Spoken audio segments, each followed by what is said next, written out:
keeping it PG. There's a drop there. Okay, swing us off. Swing us off, Jason. Swing us. It's been Hoopla, like, hoopla. whole fucking thing. Just we done. We done. Yeah. Okay. Welcome back. Welcome back. I know probably the least about what Sax does, and Are we not starting it off in the usual way? how do we normally start? Who are you and what are you doing in our house? Yeah. There we go. Just you, man. Who am I? Yeah. Okay, well, my name is Saxon Delafield. I like to party. No, Mike and I met when I was. Not Mark. Who are you? Who am I? Yeah. Not how we all met. No. Okay. No, who cares about that? Yeah. No one cares In about us. prison. Carry on. Okay. I work in Saudi Arabia as a chief operations officer of a You're gonna have security to company there. come a little like. Right up into. Yeah, the idea is like if it's like this, then it like misses it. You gotta Really? like face the like. So should I point it at my mouth like that? Yeah. Yeah. Okay. First, Here we ask how it identifies. Does he really care? Carry on. No comment. Yeah, we're starting to get to know you now.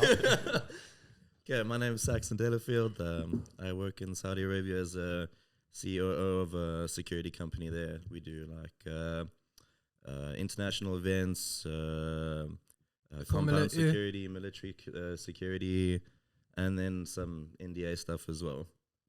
Oh, fancy. That's probably not how you got there. The more interesting thing is Saxon used to beat This is people the up for best money. part.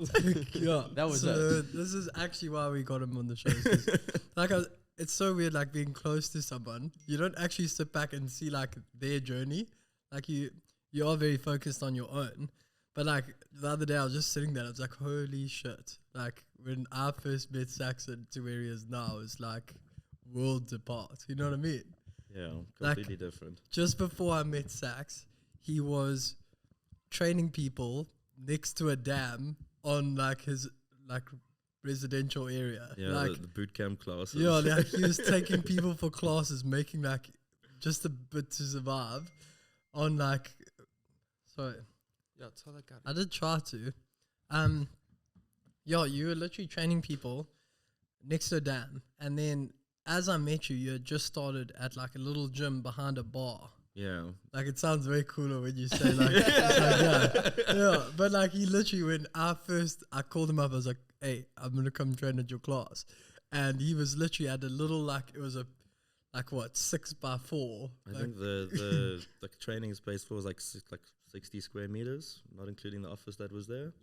Yeah, no, it was tiny, and Yeah. like that was it. Like he was very chuffed with that because I mean going from the dam to that. Well, I was like, was 20 years old. Yeah, so no, I mean, 20 years old, Yeah. starting a business on your ace, and his dad, your dad used to train. yeah, people. my dad had a gym, and then I kind of like took over the clients when he moved to Cape Town. What age did you start fighting though? So I sto- Saxon is a professional fighter, firstly. Yeah, retired now for like the last 2 years. No, I used to do kickboxing when I was like 8 years old, and then I did like SA champs and KZN champs and stuff like that. And I had my first mixed martial arts fight, so MMA fight, when I was 12. So it's been going on for a while. So he could beat you up since 12 years old. Some kids Pretty were much. passing school, others getting kicked in the head. Yeah, or doing the kicking. Thank goodness, not too much brain damage, but Yeah. We wait and see. We know how these things work. Yeah, it goes downhill very fast. I'm Yeah. curious because back in the day, MMA wasn't really a big thing. Now everyone and their stepbrother's an MMA fighter. Yeah, or of course. self-proclaimed. well, everyone in Durban's a DJ and a fighter. Yeah, hand in Same hand. time. Yeah. But how was it growing up and doing a sport that was it was very niche, and also I think a lot of people didn't really know about it, and they were quite in the dark. And they Those saw it days it was like he's a cage fighter. yeah. Like And, they didn't know people's that it parents was a would be sport. like, yeah, you he's know a what I cage mean? fighter, he's violent, or he's this, or he's that. Yeah. How was that growing up? Well, for myself, like I played a lot of sport growing up because I had a scholarship for rugby and stuff like that. So it would be rugby and fighting all at the same time. So I wouldn't be known for just fighting. And the training kind of went hand in hand, luckily, and kind of complemented each other. But like growing up, it wasn't really a big thing. Like I was never really fighting with people or like it was just focus on myself and have fun with my mates. Did you have lots of high school fights? No, not at all. Actually, You not at don't all. fight the guy that you know is gonna win. Yeah, That's why you don't get in a lot of Yeah, them, and Saxon is the friendliest. I don't like when you're younger. I heard you're a bit of a cockhead. But I mean, Heard you were fuck this guy. Mr. BMX. I don't think that makes you a cockhead. I think fighting does. Be careful about what you say about one another. We've all ended up at the same table, okay? Yeah, fair enough. I don't know, such different roads. They will end up in the same destination. That is very strange. Yeah. Yeah. But That is so interesting. Very different parts. It's not even the DMT. Mr. Studies over here. Mr. Studies. Mr. Degree. Oh, I've got a degree. Fucking hell. smart. No, we haven't done it in a while. I'm just My playing. mental health was fucking hell. Yeah, You don't get beaten up on the outside, but you get beaten up on the Oh inside. no, I've got a degree. I'm gonna cry myself to sleep. But you didn't find there was like a stigma around it.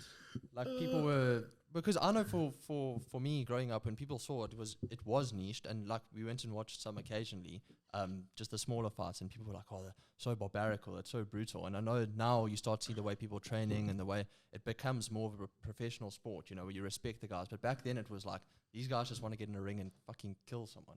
Yeah, I think like with everything, lack of information leads to like preconceived ideas of people and stuff. But once you get to realize, you actually understand that it's not just stupid people hitting each other in the face. There's like a science to it, and there's technique to it, and there's like you have to be disciplined and dedicated to master your craft. So it is in a way like it's a really difficult thing to evolve in. Where were you having to put yourself mentally during like your most intense training phase? Like where were you putting yourself like mentally when you were getting into the gym, waking up in the morning and knowing that like you want to be the fucking best? Where were you putting yourself? I used to just the way I used to look at things like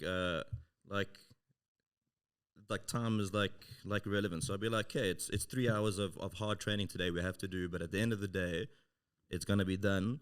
You would have done it, and you will be happy that you did it. So like that's the way I kind of validated to myself. Like, just do it today. Today's just do today, and then just do tomorrow. Just do the next day. Like, don't focus on. Sax used to be. No the one end understands how nuts it is. Like he was eating. I used to tell him, dude, you can't just fucking eat that. Like eat more. You're training like 5 hours a day. We used to like.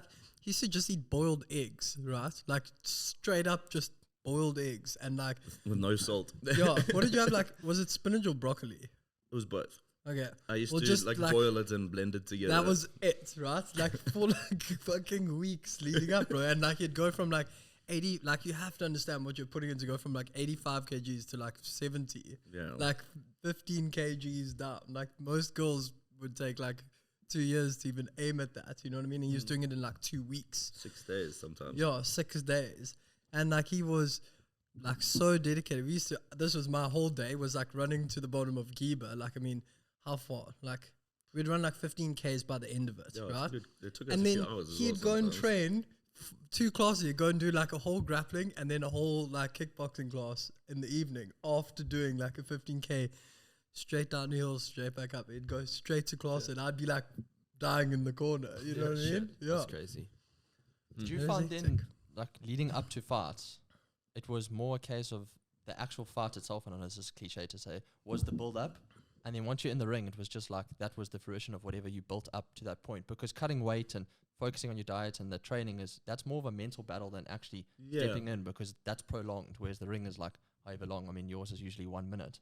I always felt more comfortable or like more confident after a good weight cut. So like for me, I always felt the first round was won once I'd made weight. And like for me, like I always tell people it was harder for me to make weight than it was to fight. Like making weight is months of dedication. Like a fight is 15 minutes to 25 minutes max. Whereas making that weight and keeping that discipline and like monitoring it is such a discipline, and so it's actually really difficult. I think managing your weight is probably one of the most difficult things in the world. You either always want to be either heavier or lighter. You're never really perfect where you want to be. So for me, that was more difficult, and that was my approach, was to keep the discipline to make the weight. And it kind of went hand in hand, because then obviously I was disciplined throughout my fight camp towards leading up to the fight. See, I find that interesting for just general life, is that obviously with fighting, when you win, it's like a definite win. Someone will hold your hand up, Yeah. right?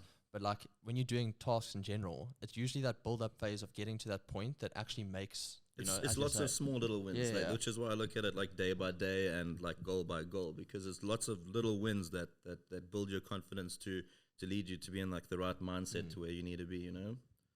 I guess it's like most things. People don't see all the hard work and everything else that you put in, like weeks. The fight was actually 4 months. It wasn't just Yeah, yeah. 15 minutes. Yeah. The fight was 4 months, and no one I else mean, really got to see that. It's not even just that. It's beyond. It's your longevity afterwards, Yeah. because you can also really crunch your weight and like screw your body up, right? And then that's probably going to be like your last fight for a while, because you can't keep cycling your body through that Yeah. before it actually just deteriorates.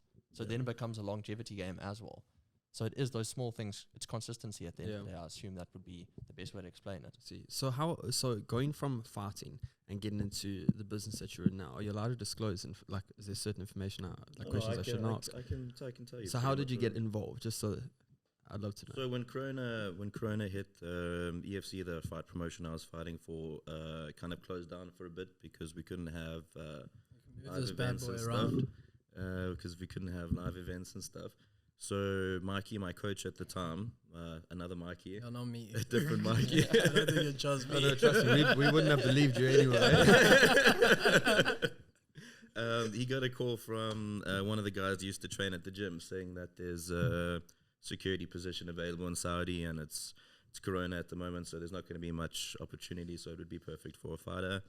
And it was just a normal like security job. It was on one of the royal islands there, just doing security for royal families when they came onto the island, and then they would have like a cruise ship parties once a week as well, which we did security for as well.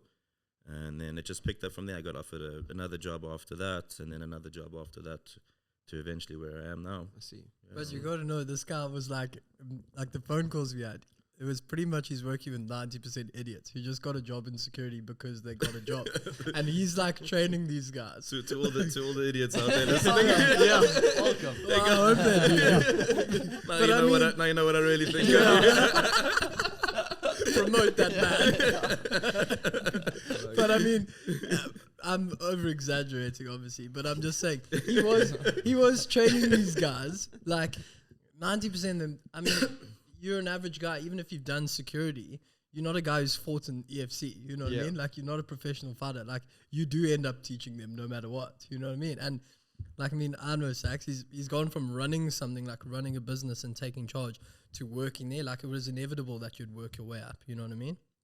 Like, it had to be done. Yeah, well, I think it was literally the perfect opportunity, because I mean, the Saudi Arabia being the country it is hasn't been exposed to a lot of like the international level of like service and events and stuff like that. So with me being there, I was able to like teach and obviously was the word I'm looking for, just rise up the ranks, because there was no one there with the kind of experience that anyone in the rest of the world has. Yeah.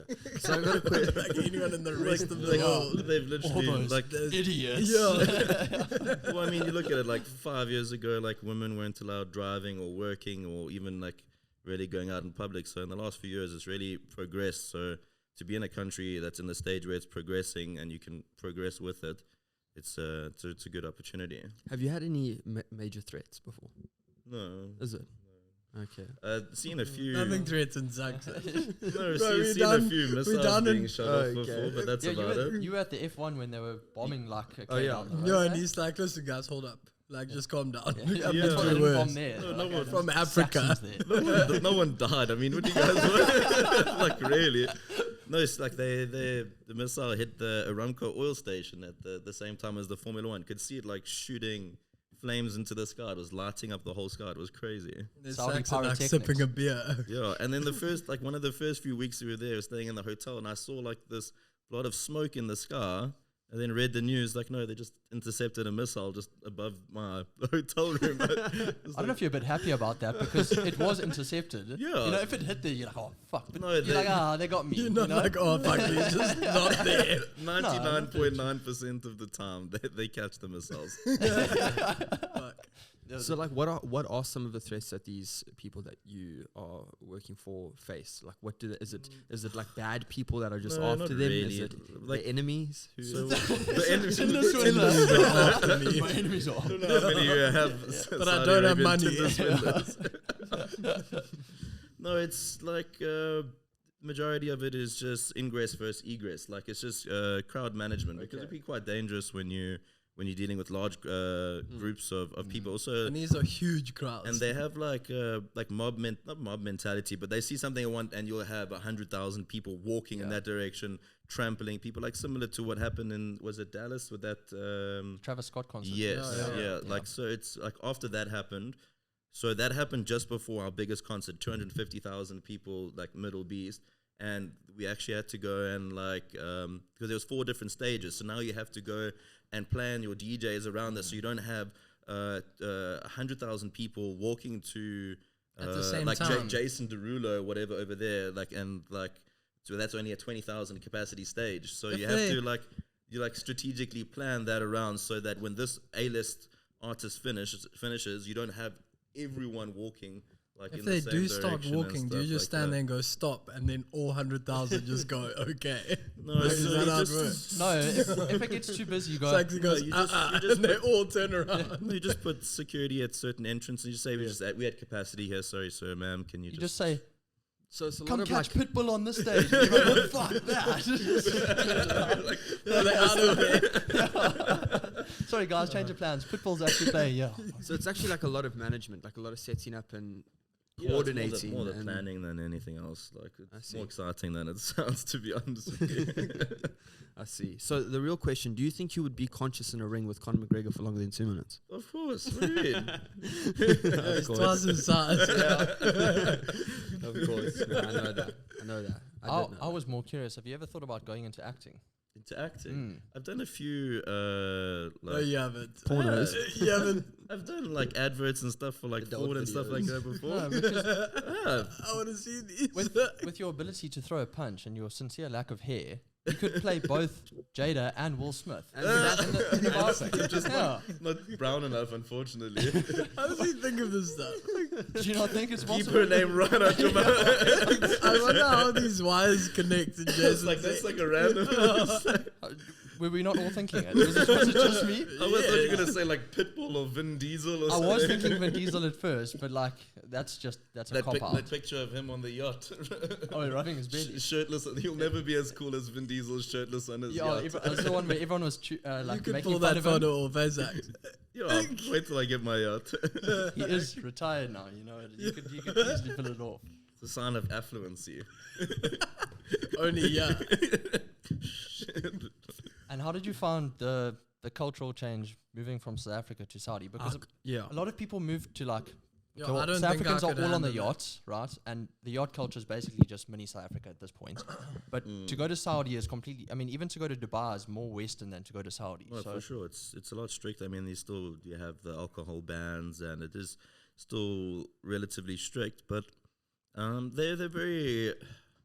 He's trying to convince me to go, so I mean, it can't be too bad unless he just mean, needs some company. or it there. could be absolutely horrible, and that's No, why. like I Please think join me. it depends on wherever you go. And anyway, there's good and bad. But like my experience with the majority of the Saudi people has been like it's quite positive. They're quite hospitable, quite generous. Like they will straight up invite you into their house and give you their last like bit of food. Like it's a really wonderful culture to work with. knocking on the door. I'm like, He's knocked on like Some 50 like- doors. no, like, but then again, also you have the very, very rude, obnoxious, like arrogant as well. Like, Yeah, in any field, in any country, in any place. But yeah, positive. I would say positive. I wouldn't say I'd want to live there forever. It's a good earning place for now. But I wouldn't want to live there forever. No. You didn't find it too difficult to like integrate into their culture. Well, when we first arrived there, it was quite isolated because it worked on an island that literally it's called Neom. The city's called Neom. It's a developing city, but there was no one there, and it was just so we had South Africans, Serbians, some Ukrainians. So it was all Western people working on the island. They didn't have many Saudi people. So it was easy in the sense that the first time I went there was with Western people, and then We work a lot with Western people, like as I said, because they fly in a lot of people with international experience needed. But yeah, it's not too bad. It's like big city living, huge skyrise buildings, busy traffic from like until past midnight normally. So it is very different. But I do enjoy it. Like I enjoy the first world feeling of like the amount of choice you have there. Like you never have to do the same thing more than once. You can always go. You never have to eat from the same Yeah, like you place can more go than to once. like the Salt Bay restaurant. That's You what I can like. you can go to like Michelin star restaurants here. Like it's such like a. That being said, it is eating and drinking coffee is like the only thing you can do there. Fair enough. Like it's Not a huge trying culture. a new yeah. drink. No, like you'll see they have Starbucks drive-throughs and the queues literally go into like the road. It's crazy. Like just What's the exchange rate between SA and there? What's it like? it's like 4-1. Yeah, Is it's it? like the same. It's a little bit less than the dirhams. Okay. Yeah, Still ridiculous though. yeah, it's still better Yeah. to obviously earning that than the rand. Yeah, Well, at for this sure. point, they're probably absolutely killing it. No pun intended. Purely because of the oil pricing. Yeah. Yeah, and the fuel. They like, must be Yeah. killing it. it's so crazy. Like the fuel, I can't believe how expensive it is here. Like the You're probably getting it for like R3 there. probably Less. cheap. I think it cost me less than 1,000 rand in fuel every day, and I drive Every- not every day, every month, every day. month. Just checking. Yeah, 30 grand a month on fuel is way cheaper. Yeah, No, so and affordable. I didn't have like a small car either. So I mean, it's not bad. 1,000 like This is mine's more than that a so week. cheap. Yeah, Yeah. Yeah. yeah. I mean, not the wisest choice, but yeah. I'm just saying. I Wouldn't don't know be why that much anyone there. would. Mike goes and ends the whole war just because his car can't get filled up. His phone's Putin is like, you know, Yeah, boy. buddy, sort this shit out. I'm not buddy. selling this car in I'm this gonna have market. to trade in my Jeep, boy. Look at what you're doing to me. End it now. I'm gonna be driving a Chevy Spark. And is there poverty there? Yeah, of course. I mean, but it's Well, no, it's not, of course. No, like, but you Like, I have mean- you have people begging like every now and then, but begging it's literally illegal. You get like Oh, really? they get like taken in. But even the people begging on the street like have a home. You don't have like people sleeping on like the side of What the, is like the lower end? Let's say I'm a secretary. What am I earning over there? Well, I can tell you what a security guard earns. Like minimum is more than 15 grand a month for 8-hour shifts, 5 days a week. 15,000 1,000 rand, yeah. And what Like, sort as of a- field as of a security? Security guard. I mean, it's probably More than what a security guard gets. depends. Yeah. Well, depends what you. I you're mean, yeah, it would securing, be yeah. 3, no, maybe 4, bro, a month. Mm. So it's literally spot on. Yeah. That's not good. As a security guard. Yeah. I suppose, No. yeah, if you're You doing can your live cost of though, like, living, yeah. your cost of living, you would have A to lot of the factor. guys will do like double shifts as well. That's it for an 8-hour shift. Like it's Yeah. all relative to the amount of hours they Yeah. work. But then again, a security guard there is probably not as in demand as here because your life is not as threatened, you know? The Yeah, there's security probably a lot more security guards here than there you are you there. get Yeah, like yeah. different levels as well of like security. Like your like mall cop security, and then you have like your CP security, which is like your bodyguard or whatever. Like you. No, I'm just sitting on the computer. Yeah. Bro, and I heard he was doing like fucking layouts for stuff and like, what were you doing? Like Excel spreadsheets? Or Yeah, something? like I was like, presentations and Jesus stuff. God. Yeah, but if you walk in and you're hiring a security company and they're like, oh, that's the desk guy and his fucking Saxon. Imagine what the security looks like. Human That's the human desk guy resources. there. You don't want to see the security guards. After we had gone to that one event, we had came home and it was like fucking midnight and Sax was on the computer doing spreadsheets or Yeah, I something. know, bro. I couldn't believe it because when we first started hanging out, like 20 years old, I know it was young, but I mean, for like the 2-3 years you were here, I didn't see that. I it was didn't. like, no. Never owned a computer. And I swear he's used words I've never heard him use in my whole life. Definitely. Yeah.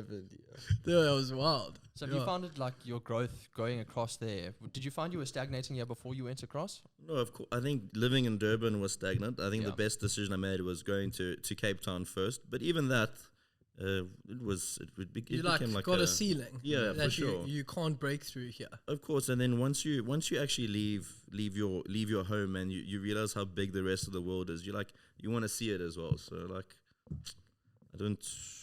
I feel like you need to experience and get yourself out of your shell, you know, like So go do out of your it. comfort zone.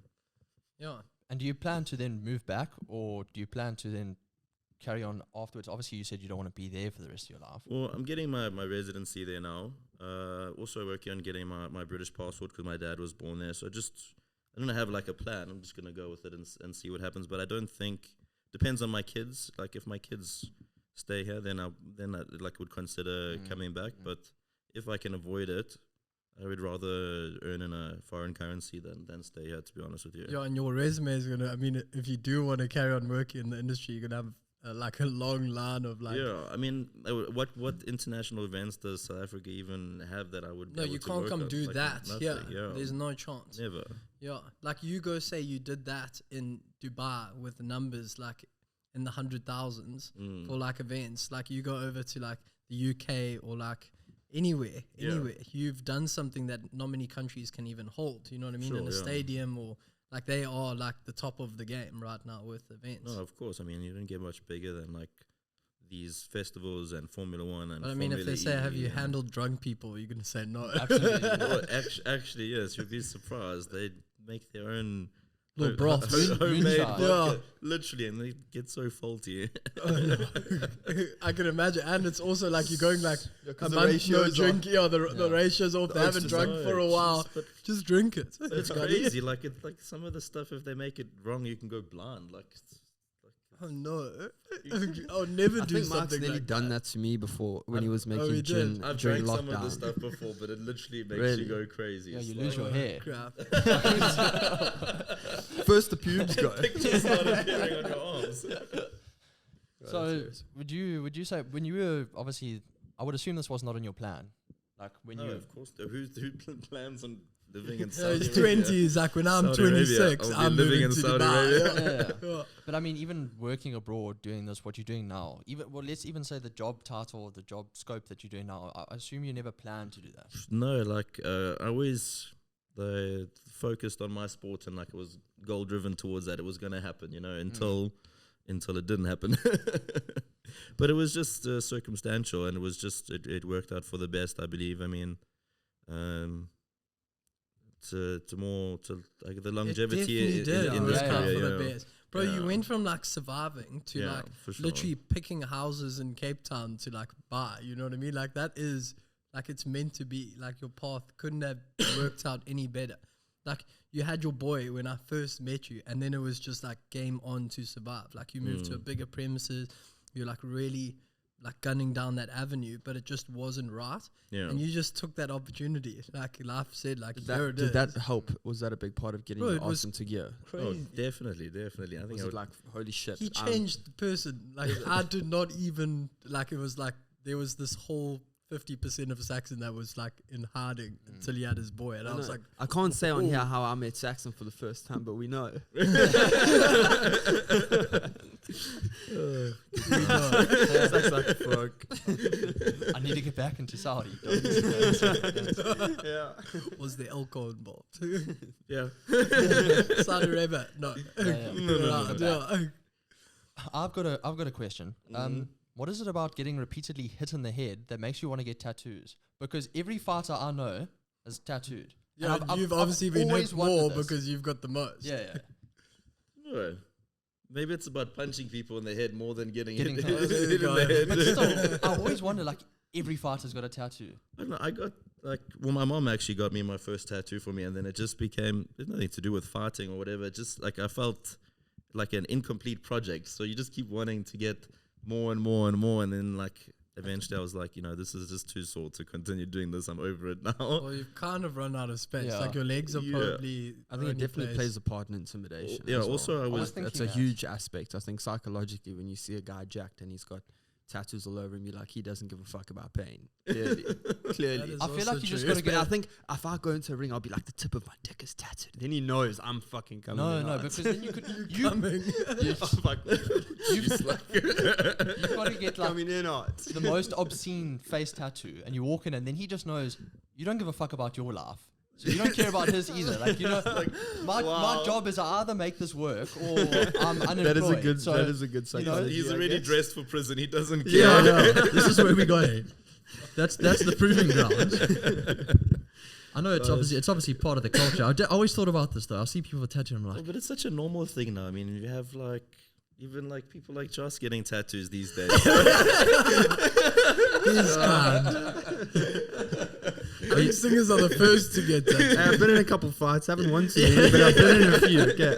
This is before That's or the after the bottom tattoos? line. That's the question. That was actually pre tattoo. Yeah. I was So just- you had to get them. Yeah. It was like, Fucking I've been in fucking a fight. loser. Yeah. yeah, I got knocked the fuck out. Get a tattoo. Yeah. Never. Now you haven't been in any since. No. Intimidation. Exactly. I'm telling you, this He is hasn't this had is a my girlfriend problem. since that's why. Okay, guys. Saxon, I don't have to say bye because you like literally living here. Yeah.